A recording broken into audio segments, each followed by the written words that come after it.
Bienvenidos una vez más, somos el Multiverso, soy Immortal John y conmigo están Mauricio y Masaki, ¿qué tal? Bueno, pues esta semana vamos a estar hablando de un tema relativamente desconocido, porque de esos son un tipo de cosas que no escuchas como comentar demasiado entre los cerebrotes que hablan acerca del séptimo arte. Vamos a hablar de 1963, una muy peculiar serie de 6 números que hasta la fecha permanece inconclusa por razones que vamos a hablar en unos minutos más, que fue creada por Alan Moore y varios de sus colaboradores de Swamp Thing, que en este caso eran Rick Veitch, Steve Bissette y John Totleben, y también, bueno, y con la participación, por ejemplo, de gente súper interesante como Don Simpson, que también es alguien bien interesante que casi nadie menciona, ¿no? Pero bueno, o sea, ya llegaremos en eso. Sí, esta es toda la época en que Image pues, estaba en su inicio, pero todavía tenía una especie de credibilidad independiente, ¿no? Que con el tiempo la acabó recuperando, no fue muy extraña, ¿no? Pero sí, es muy contrastante en específico en las cosas que estaba haciendo Alan Moore entonces, ¿no? Pero entonces había pasado un par de años de su divorcio total de las compañías grandes. Había estado, pues básicamente trabajando en lo que era From Hell, y fue una especie de proyecto extraño que apareció. Esto salió un poquito después de que colaborara con McFarlane en el número 8 de Spawn. Entonces, que es ilegible, por cierto. Sí, insisto, es muy contrastante todo lo que estaba produciendo en esta época. O sea, por un lado tienes cosas muy serias como From Hell. Por otro lado tienes cosas muy basura como lo que hizo con McFarlane. Y por otro lado tienes esto que realmente en su momento era algo que no tenía nada que ver con la moda o lo que se estaba viendo en ese momento, como era el cómic del 93. Y pues bueno, 1963 celebraba de cierta manera como los inicios del universo Marvel, pues es como el arquetipo, pues como lo que muchas veces ha hecho Alan Moore, digo en Watchmen que lo hizo, en Supreme que lo hizo, y esta vez son así como que los arquetipos de Marvel, pues, o sea, la manera como de narrar de Marvel.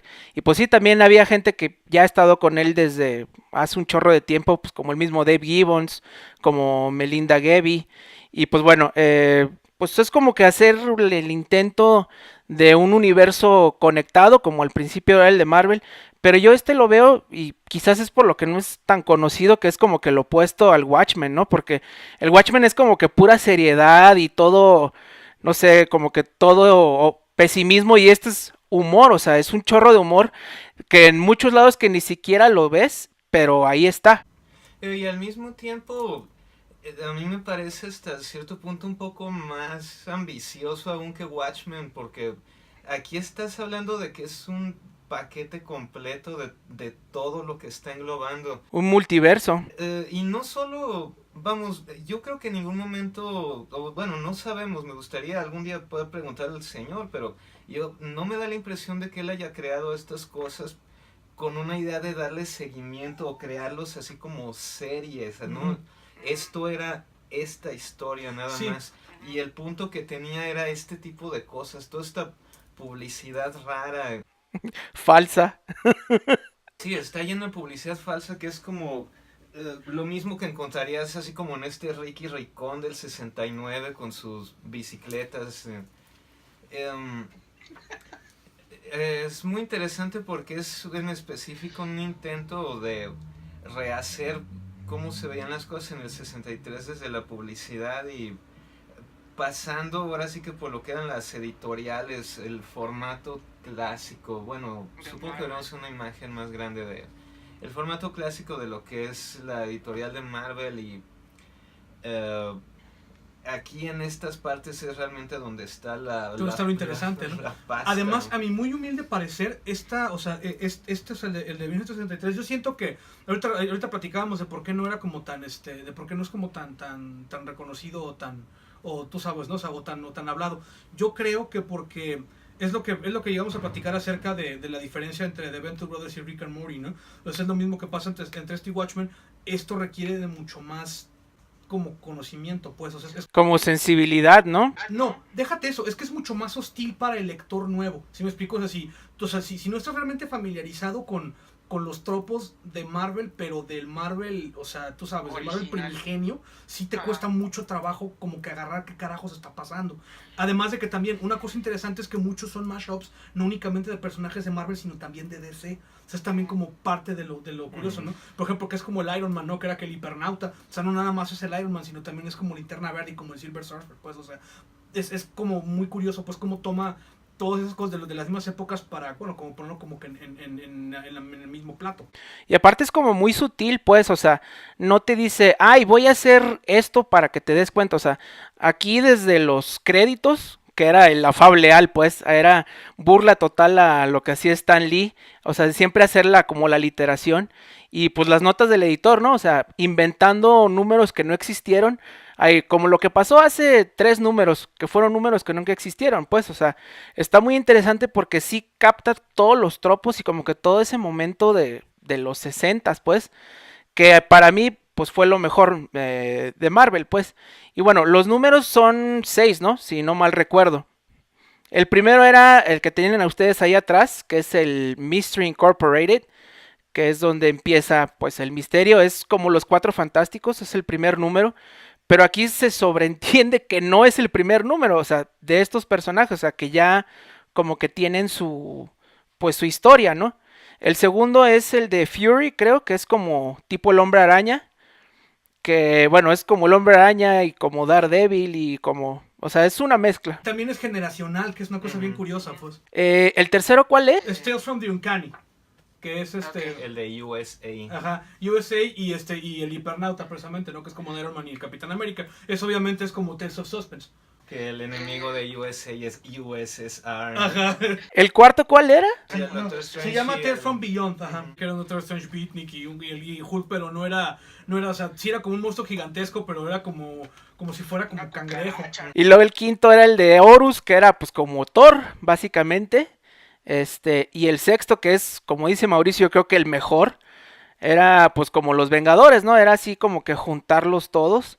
El primer número es muy interesante, es obviamente lo que es una especie de broma a los Cuatro Fantásticos, como menciona Masaki, ya tienen historia, eh, mencionan en las cartas, vamos, establece todas las tonterías del Marvel original, ¿no? Alguien escribe diciendo que obviamente el Doctor Doom local, que es el Doctor Apocalipsis, en algún número previo, estaba como que diciendo alguna frase de dominación mundial y repiten la palabra de, digamos, I will conquer the world, ¿no?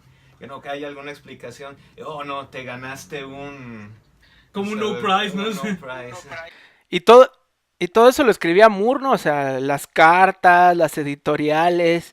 Y bueno, eso yo creo que es de lo más valioso, así como en el caso de los Caballeros Extraordinarios, que los anuncios falsos y las cartas es lo más chido. Esto yo creo que es como que lo más valioso de todo. O sea, y es ponerle mucho, mucho detalle a que se sienta como de esa época. Y lo que son las editoriales, donde se pinta así como una persona impresionante y a todo el resto de los dibujantes son así siempre inútiles y vagabundos. No, y además de que, o sea, incluso la cosa como la forma en la que tiene como que referirse a ellos, ¿no? Que era que el 63 Sweatshop, ¿no? Ujú. Entonces, es que obviamente pues era como el bullpen de Marvel, pero de hecho, por ejemplo, es lo que, bueno, ahorita que llegamos al de Horus hablamos de eso, ¿no? Pero es obviamente la principal idea de Alan Moore era como o sea, era referirse a la forma tan horrible de ser de Stan Lee y como su misma, o sea, su mismo necesidad como de protagonismo y su pinche narcisismo Ujú. espantoso, ¿no? Pues de hecho yo recuerdo que esa fue como que la primera vez que como que se empezó a comentar ya de manera general pues las tranzas del Stan Lee, ¿no? O sea, porque literalmente sí ponía que no, que yo hago todo, bueno, Alan Moore pues como el afable Al sí ponía que él hacía todo, o sea, y pues obviamente era referencia al ego de Stan Lee. Sí, y por ejemplo también al asunto de lo mucho que se vanagloriaba Marvel, de que fueron los primeros que hicieron un personaje afroamericano, ¿no? Que lo imprimieron en los cómics. Y ves que de hecho en una de las editoriales mencionaba de que era un personaje que al principio era blanco y poco a poco lo iban como coloreando gris hasta que ya se era negro, ¿no? Así como, pues, no mames. O sea, pero es lo mismo, pues es las ansias del protagonismo del pinche Stan Lee, ¿no? Pues la historia aquí empieza básicamente, están en, pues así que en la guarida de Mr. Incorporated, son obviamente como los Cuatro Fantásticos, y aunque ya tienen historia previa, siguen estancados ahora sí que en lo que son los primeros números de Marvel, ¿no? Con la que sería la Sue Richard local completamente aislada y... Sí, que la gente la odia, ¿no? Ajá, y triste porque nadie le escribe en las cartas y... Entonces están obviamente en su pues en su guarida que está en el subsuelo de Nueva York, que es una guarida tecnológica, y son invadidos por una figura que está básicamente avanzando hacia atrás, ¿no? Es una especie de personaje vestido todo de verde con un arco, y bueno, obviamente ellos están... intentan básicamente capturarlo, pero él va poniendo todas las trampas de la misma, digamos, mansión de este equipo en contra de ellos. Y pues al final desaparece y se lleva a uno de ellos, ¿no? Al que es el Johnny Storm local. Entonces, aquí obviamente apenas está empezando a establecer la historia, pero pues ya deja muy interesante lo que está, digamos, por ocurrir, ¿no? Aparte es curioso, ¿no? Porque eso, por ejemplo, de lo de que llega caminando de espaldas y eso, ¿te acuerdas en el lugar de los caminos muertos, ¿no? En la novela esta de William Burroughs, de que hablaban también como que hay una parte en la que hay como que un viaje dimensional en el tiempo, y te pasa lo mismo de que llegan como caminando de espaldas, ¿no? Pero... Sí, pues mira, repito, otra vez esto es lo más interesante, porque tan contrastante estaba. Este es el momento así como que más... esotérico de Alan Moore, y es cuando más estaba interesado en lo que era su momento de magia. Es cuando grabó el disco es horrendo. que ahí tenemos, es cuando estaba más interesado en lo que era la cuarta dimensión, que últimamente acaba siendo el tema de From Hell, aunque no suele nunca mencionarse la importancia que tiene todo lo que es la cuarta dimensión en From Hell, ¿no? Aquí obviamente es parte integral, entonces pues lamentablemente otra vez nos topamos con lo de qué hubiera pasado en el final, ¿no? Sí. Digo, la historia, pues se suponía que cada quien íbamos a leer uno, pero pues al final de cuentas todas están conectadas como el estilo Marvel, pues. Y en ese número uno de los Cuatro Fantásticos aparece el Fury, pues, que es el siguiente número, que es como el del Hombre Araña, que estaba cuidando al material X, que era a final de cuentas un dinosaurio mutante. Pero bueno, te va dejando así como rastros de la historia. Y bueno, pues es una historia muy sencilla. Obviamente aquí también vemos que el Hombre Araña es como que generacional. Es hijo de un Fury que parece como un Daredevil. Y en lugar de que sea la tía May, pues es su mamá, pero básicamente pues es el Hombre Araña, pues el arquetipo, pues. Además que va a ser otra prueba una introducción. Algo bien interesante de esto del Fury es el equipo artístico. O sea, los lápices son de Steve Bissett y las tintas son de David Gibbons. O sea, ¿cuándo carajos has visto eso, no? O sea, es muy interesante, pues, ¿no? Y Steve Bissett dominando a la perfección el estilo de Marvel de los 60. Sí, o sea, es obviamente referencial a Steve Ditko, pero está pero es brillante la forma en la que lo hace, pues. Y me encanta cómo en muy pocas páginas, en muy pocos números, crea como que todo un universo, le da peso. Los junta con los demás capítulos que van a seguir, con el del USA, como es el Capitán América. Y bueno, también como te va dando ya como que ese sentido de antigüedad, de conexión entre los cómics. Y pues lo que decíamos, ¿no? Ya, digo, no recuerdo si para estos entonces yo ya había leído como el Marvel primigenio, pero ahorita que los vuelvo a leer, porque tenía mucho tiempo que no lo hacía, te das cuenta de que a la perfección imita todo, y por lo mismo es, para entenderlo, como dice Juan, sí es a cierto punto mucho más complicado que un Watchmen, porque necesitas tener como que todo ese lenguaje, todo ese conocimiento del Marvel de aquel entonces, cómo funcionaban las historias, pues. Y lo hace perfecto Alan Moore. Tales from the Uncanny, que era obviamente referencia a Tales of Suspense. Y aquí están el arquetipo del Capitán América y el Iron Man, ¿no? Sí, este es un número también muy interesante donde está tratando lo que es el tema del asesinato de John F. Kennedy, obviamente con lo que es la ligereza de la historia, ¿no? Pero que pues, también, pero que esta es referencia de Superman, de que te acuerdas de que había habido un número que según esto había salvado al presidente y fue, no sé, el mismo mes que lo mataron, entonces fue todo controversial, ¿no? Sí, este número del Capitán, bueno, del USA es muy llamativo, pues sobre todo por los temas que después va a volver a tratar en la misma historia, en lo que es el último número de... pues vamos, continúa la historia con lo que es una especie de... ¿cómo se llama? Lee Harvey Oswald, que viene de un probable futuro, bueno, en este caso del 1993. Pero bueno, principalmente en este número, en mi opinión, lo que es la historia más interesante es la otra, la del hipernauta. La del hipernauta. Básicamente aquí está directamente utilizando Alan Moore lo que son sus aficiones por todo lo que es la cuarta dimensión. Es una explicación muy básica de cómo sería básicamente el contacto de un ser tetradimensional en nuestra dimensión. Sí. Además, que va a hacer notar, entonces, bueno, al respecto del arte, de que, por ejemplo, la primera parte también es Rick Beach, pero está tintada presente por Don Simpson. Los dibujos están así como súper interesantes. Y la segunda es Steve Bissett, pero las tintas son de Chester Brown, que también Chester Brown es esos grandes ídolos de los cómics independientes, de como que bien interesante, ¿no?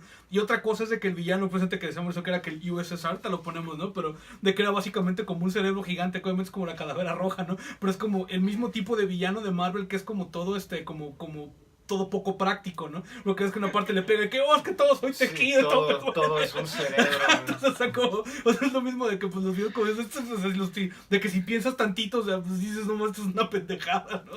No, y cómo lo descubría, porque era Brian Scarlett, ¿no? Así Scarlett que significa rojo. Rojo, y Brian, es el cerebro rojo. Y bueno, yo eso, la portada, la contraportada, la publicidad de compra tu comunista zombie, está fabulosa. Porque sí, aquí va como que va más por todo ese miedo de lo soviético. Pues toda la historia como que en general, ya el opuesto del USA, que era el CCCR, que era, o sea, como el Capitán Rojo, pues. El USSR, que era el... Sí, pues el Ultimate Super Soviet Rogue, ¿no? Sí, además de que también, por ejemplo, o sea, eso obviamente sigue siendo referencia al Marvel primigenio, que tenemos que al Fantasma Rojo y, o sea, todas esas cosas, ¿no? Al Crimson Dynamo y tú sabes, ¿no? O sea, obviamente al Mandarín, que hay como que el Yellow Peril, pues, ¿no? O sea, así como que el espantoso racismo por ahí. Bueno, pero aquí de hecho tampoco lo niega en el último número, cuando, bueno, ahorita pasamos esa parte, pero cuando llegan a Nueva York, al centro de Nueva York nada más hay un policía y tiene que ser obviamente el policía irlandés, así con la nariz roja, borracho. Ajá, totalmente ebrio. Y bueno, el siguiente número es Tales from Beyond, que sería pues el equivalente a Hulk, que es N-Man, que es como una cucaracha, bueno, como un escarabajo, pues, que es ultra resistente, y pues bueno, ese sería como Hulk. Y Johnny Beyond, que es como el Doctor Strange. Sí, pero era como usted era, Beatnik. ¿no? Sí, que también por lo mismo que no que en el Greenwich Village, eso, tiene su grado de lógica, ¿no? Uh-huh. Sí, mucho más interesante lo que es el siguiente número, lo que es el de Horus. Sí, Lord of Light. Sí, o sea, aquí es donde yo siento que viene, o sea, uno de los mejores chistes que tiene aquí, ¿no? Lo que pasa es que precisamente uno cuando está hablando es que tenías a su nombre, era como el Affable, era el Al's Amphitheater, ¿no? Que era obviamente como el Stan Soapbox, ¿no? Y está precisamente hablando del segundo volumen del libro que escribió el afable Al, que se llama Origins of 63 Part 2, How I Created Everything All by Myself and Why Am I Great. y es referencia al segundo volumen de The Origin of the Greatest of the World's Greatest Comics Magazine, creo, of the Marvel Superheroes, que escribió Stan Lee, en el cual él decía que él había inventado todo, ¿no? Y que él era la mente maestra detrás y que los demás güeyes pues podían conversarle el trasero, ¿no? Entonces es como esa parte de la gracia, ¿no? Además de que también es curioso porque obviamente es como Thor, pero es debajo de la mitología egipcia. Y si en las cartas están diciendo, oye, pero es que ¿cómo es que la mamá de Horus también es la hermana de su papá? Bueno, muchachines, usted no se preocupe. Así como todo, lo mismo que también llegaba a pasar con lo de todo, cuando preguntaban así como las cosas y siempre te salían con alguna pinche explicación chafa, ¿no? No, y también pues ya referencias no solo en escritura, sino visuales. Ya, o sea, lo que hacía mucho Kirby, que ya habíamos mencionado en otros programas, de meter como los collages. Aquí no recuerdo en qué números, pero sí lo hacen más de 2 o 3 veces, de meter collage. Y también, bueno, cabe hacer nota que también está, está ilustrado presente por Rick Page y está entintado por John Totelman.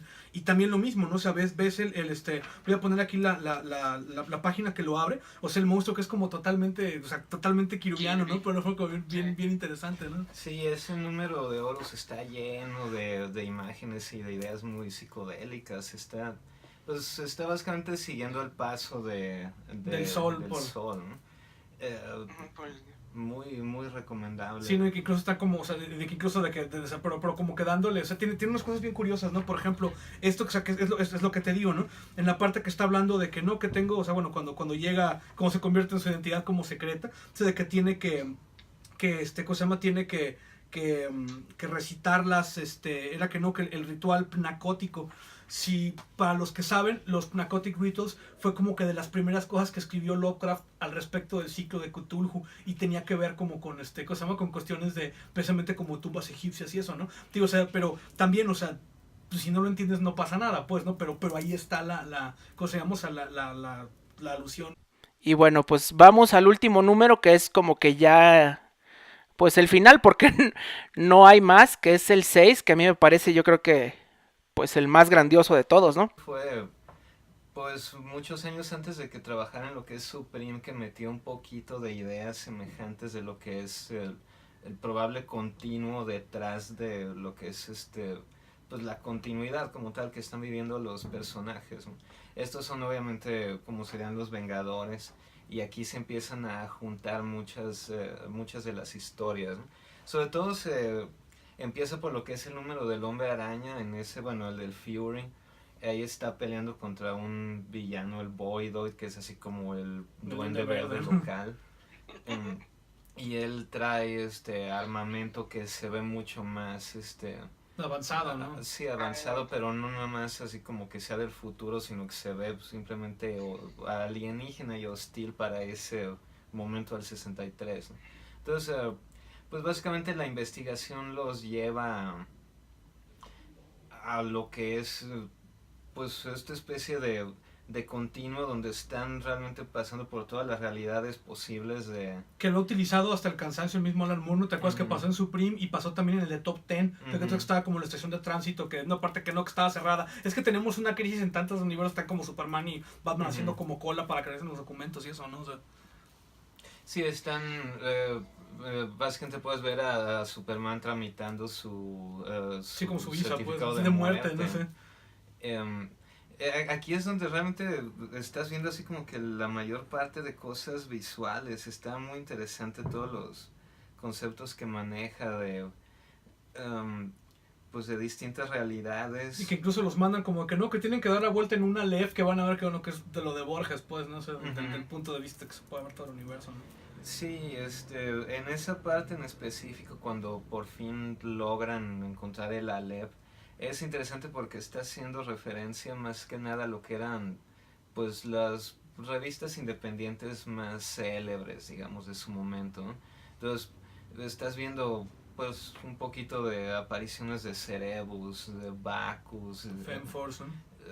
de Jim, sí, de Bean World, de Sin City, de Cerebus, del Flaming Carrot. La historia realmente acaba en que por fin llegan bueno, rastrean a la persona que aparece en el primer número de Mystery Incorporated, obviamente se desvanece, logran rastrearlo y llegan a otro lugar y donde lo demuestran así que visualmente, donde ya deja de ser plano el colorido, ya empiezan a meter separación de colores, que era lo de moda entonces, ¿no? Y pues es cuando llegamos a la revelación más grande, que resulta que la persona era Shaft de Youngblood. Y pues aquí es donde llegamos al punto triste de que esto nunca se concluyó por una batalla de egos y tonterías de la gente de Image de esta época, ¿no? Sí, lo que pasa es que, o sea, ahí lo que sucedió fue de que, o sea, esta serie fue fue concebida por Jim Valentino. Jim Valentino fue el que invitó a Alan Moore y a Rick Veitch y a Dave Gibbons, ellos, a participar. Y bueno, fue cuando dijeron, pues va, ¿no? Pero se enteraron los demás, o sea, Silvestri, se enteró Jim Lee, se enteró Rob Liefeld, se enteró McFarlane, y pues en chinga corrieron todos a ver quién podía jalar primero a Alan Moore para que les escribiera a ellos, porque pues estamos hablando de que era Alan Moore, ¿no? Y el punto es de que, o sea, el final se supone que iba a ser un anual de 80 páginas, como los que hacían en aquella época, en la época de la edad de plata de DC. Y originalmente, bueno, iba a ser el mismo Jim Valentino y con ellos participando. Se supone que los personajes actuales iban a ver así como separados por colores y ellos iban a ver como colores como con puntitos, pues, ¿no? Pero bueno, y la cosa es de que literalmente se enteró Jim Lee y mandó a un cabrón corriendo para interceptarlos cuando iban caminando hacia el boot de Jim Valentino, y dijo, no, que si quieren que Jim Lee lo dibuje, los güeyes dijeron que sí. Y ya después el mismo Rick Veitch dijo como que en retrospectiva que debieron de haberle dicho que no, porque si no lo hubieran terminado ellos, podríamos tener su trabajo, pues. Es que igual y no había mucha forma de que supieran, porque hasta antes de que fundaran Image, Jim Lee había sido una persona totalmente constante en lo que eran los hombres X, ¿no? Fue justo cuando entró esa época y se convirtieron en, pues, sabes que nombres de negocios que empezaron ya con la holgazanería. Sí, a chaquetear, como dijera Alex Lora, ¿no? Y pues esta fue una de las primeras víctimas, ¿no?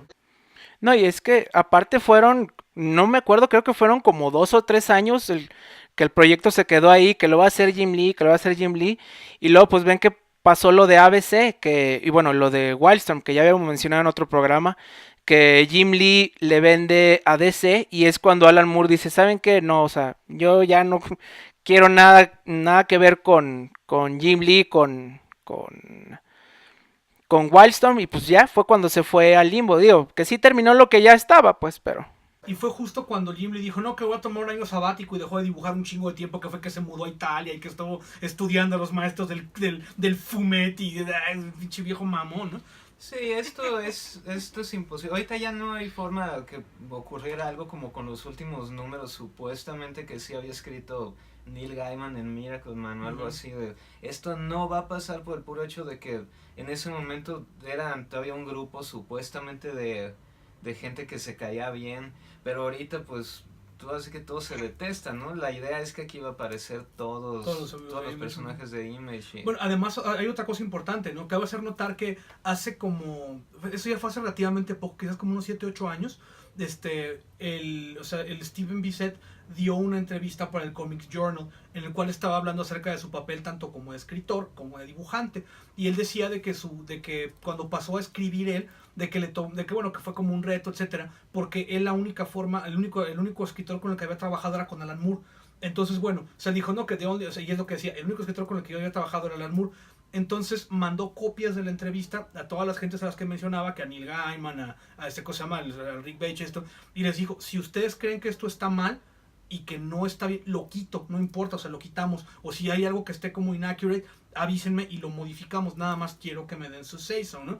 Entonces le habló a Alan Moore encabronadísimo y le dijo, no quiero volver a hablar contigo nunca, no quiero volver a saber de ti, y le colgó el teléfono, y dice que fue la última vez que habló con Alan Moore. Entonces los personajes que les pertenecen a todos también están en el limbo, porque básicamente supone cada uno tenía como que parte de, o sea, iban a compartir como el copyright con el Alan Moore. Entonces también había dicho también el Steven Bissett que eventualmente iba a sacar como una antología con los personajes, con el Ant-Man y con el que es como Hulk, pues, pero a la hora de la hora nunca se hizo nada por lo mismo. Una vez más, el pinche Alan Moore es un viejo mamón y siempre mete las patas, ¿no?